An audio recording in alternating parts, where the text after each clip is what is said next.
Oke, Assalamualaikum warahmatullahi wabarakatuh dan selamat sore. Ya, perkenalkan nama saya Ricardo Brian. Saya di sini tugasnya sebagai narasumber untuk menjelaskan tentang materi promosi kesehatan. Kita langsung mulai saja ke materi promosi kesehatan di tempat kerja.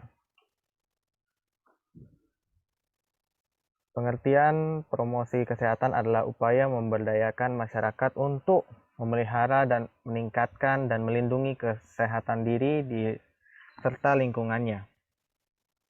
Kemudian kalau untuk promosi kesehatan di tempat kerja adalah upaya promosi kesehatan ini diselenggarakan di tempat kerja.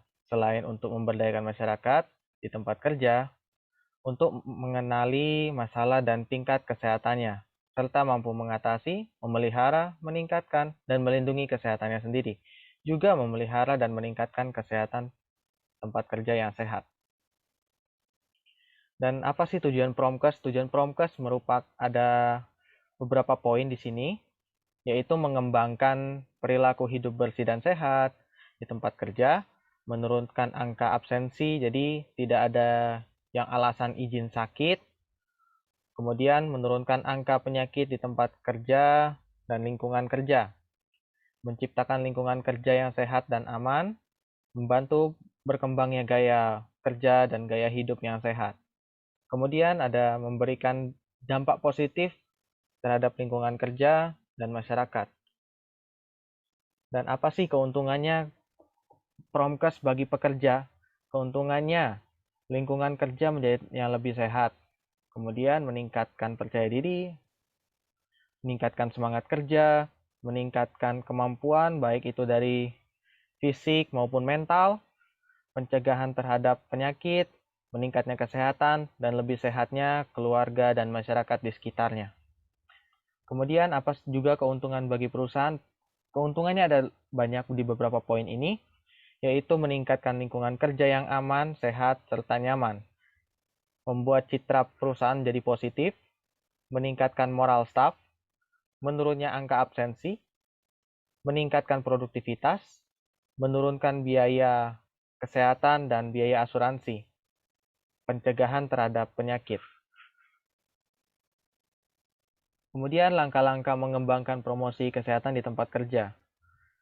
Menggalang dukungan manajemen, ini maksudnya adalah kita harus menyatu dari beberapa pihak untuk melakukan koordinasi tempat promosi kesehatan. Kemudian penjajakan kebutuhan, memprioritaskan kebutuhan, menyusun perencanaan, monitoring dan evaluasi, revisi dan perbaikan program.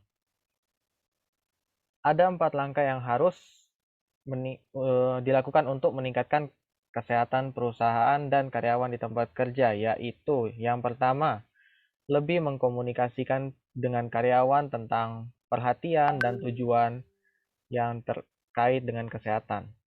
Kemudian yang kedua, mengimplementasikan program promosi kesehatan untuk membuat pemahaman di tempat kerja.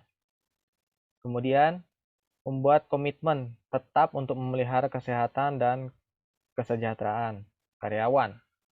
Yang terakhir, memulai kegiatan program kesehatan itu sendiri. Kemudian ada penerapan perilaku promosi kesehatan di tempat kerja. Tidak merokok di tempat kerja, membeli dan mengonsumsi makanan dari tempat kerja. Kalau ada kantin, biasanya mereka ada di kantinnya. Melakukan olahraga secara teratur atau aktivitas fisik. Jadi tidak boleh terlalu banyak duduk juga, itu tidak boleh. Karena itu bisa menyebabkan obesitas juga.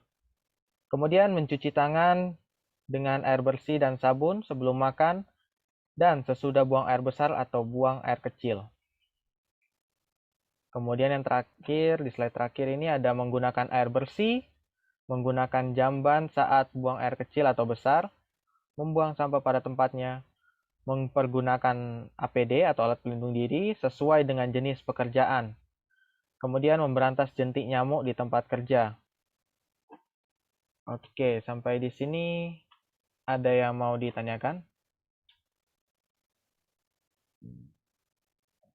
Saya memiliki 3 pertanyaan. Perkenalkan, nama saya Kevin Wijaya. Pertanyaan pertama, apa tujuan Anda mempromosikan kesehatan terutama di tempat kerja? Ya, pertanyaan yang bagus ya. Ini tujuannya mempromosikan agar supaya masyarakat ataupun pekerja lebih tahu terhadap promosi ini supaya mereka itu dapat menjalankan pekerjaannya dengan baik, kemudian lingkungannya menjadi sehat, dan kemudian efektivitas dalam bekerja itu sendiri meningkat. Apa dapat bisa dipahami? Bisa, bisa diterima jawabannya. Baik, ada pertanyaan lagi? Pertanyaan kedua, bagaimana perilaku hidup bersih dan sehat di tempat kerja? Perilaku hidup bersih dan sehat di tempat kerja. Iya, ini juga menjadi salah satu poin ya.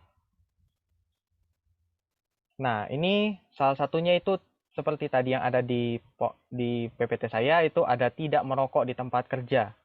Nah, kalau merokok di tempat kerja kan otomatis asapnya itu mengganggu dengan karyawan lain. Kemudian, mencuci tangan dengan air bersih dan sabun sebelum makan dan sesudah buang air besar dan air kecil. Karena di dalam toilet itu sendiri itu pasti ada banyak kuman yang menempel. Kemudian menggunakan APD sesuai dengan pekerjaan, membuang sampah pada tempatnya. Dan di bagian ini juga ada memberantas jentik nyamuk di tempat kerja. Maksudnya ini merapikan tempat kerjanya agar tidak berantakan ya, menjadi sarang nyamuk itu sendiri. Oke, apa bisa diterima? Bisa. Pertanyaan ketiga, bagaimana strategi Anda untuk promosi kesehatan di tempat kerja? Strateginya melalui dari sebuah perencanaan dulu. Karena dengan perencanaan ini kita tahu apa yang harus kita promosikan. Jika promosikannya adalah lingkungan kerja, berarti yang dikomitmenkan adalah lingkungan kerja itu sendiri. Berarti dari sisi tempat kerja, tata cara, kemudian dari sisi penggunaan alat. Nah, ini kan sumber bahaya kan ada banyak, jadi kita perlu namanya promosi kesehatan untuk menyadarkan betapa pentingnya itu kesehatan dan higienitas dalam tempat kerja. Apa bisa Mungkin dipahami? itu dulu pertanyaan dari saya. Eh, Mungkin materi promosi kerja kesehatan kerja Anda dapat diterima. Baik, baik. Mungkin segitu dulu. Terima kasih. Oke, baik. Ini juga saya akan mengakhiri pertemuan kali ini. Jika saya ada salah kata atau perbuatan, mohon dimaafkan. Assalamualaikum warahmatullahi wabarakatuh dan selamat sore.